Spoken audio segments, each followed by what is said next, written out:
This feature will give staff and business owners the ability to see why a transaction had failed on a client's account for a particular purchase.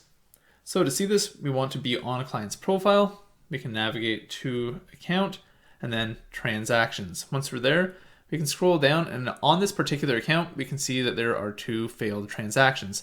So to get more information on that, what we want to do is we can just scroll over that yellow question mark, and this pop-up will come up. The pop-up says the transaction was declined by the card issuer. Please contact the card issuer for more information or try again with a different payment method. So that is what staff and business owners will see when they're trying to view this.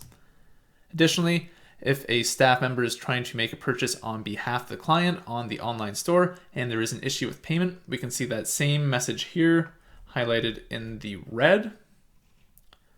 And then as a client on the client web app, if a client's trying to make a purchase from the client web app on the online store and there's an issue with payment, they will get this same error message that we can see here.